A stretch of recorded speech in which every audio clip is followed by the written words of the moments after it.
सभी हमारे पदाधिकारीगण, नेतागण, आए हुए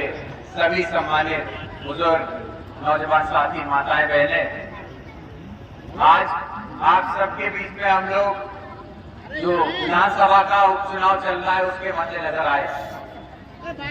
और आज जरूरी ये भी है कि आने वाले 20 तारीख को जब आप मतदान करेंगे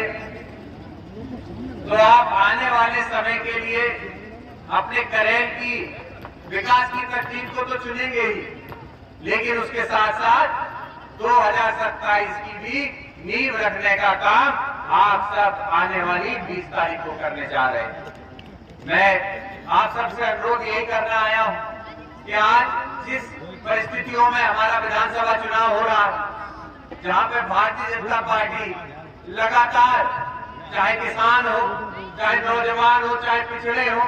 सबकी अनदेखी करने का काम कर रही है। आज स्थिति प्रदेश और देश के अंदर ये है कि हमारे देश के अंदर जब ये सरकार बनी थी, भारतीय जनता पार्टी के लोगों ने कहा था कि हर साल 2 करोड़ रोजगार देने की बात इन लोगों ने की थी। लेकिन आज स्थिति ये है कि 2 करोड़ रोजगार तो छोड़िए, आज स्थिति यह है कि 45-50 सालों में बेरोजगारी कभी इतनी नहीं बढ़ी थी जितनी आज भारतीय जनता पार्टी की सरकार ने बेरोजगारी बढ़ के अपनी चरम सीमा तक पहुंची। वही किसानों के साथ, जिनके साथ उनकी आय दुगनी करने की बात कही गई थी, किसानों के लिए बड़े बड़े मंचों से बड़े बड़े वादे किए जाते थे,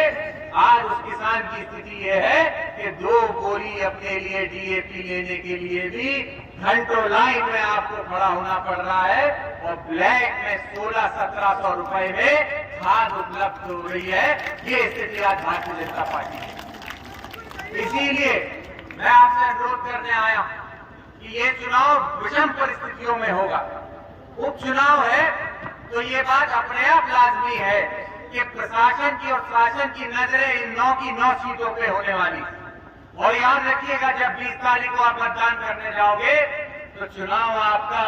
भारतीय जनता पार्टी से लड़ाई नहीं, आपकी लड़ाई जो खाकी वर्दी वहां सरकार की तरफ से डंडा चलाने का काम करेगी, उससे आपकी लड़ाई सीधी होने वाली। इसीलिए मैं सिर्फ इतना अनुरोध करूंगा हमारे पार्टी के कार्यकर्ताओं से,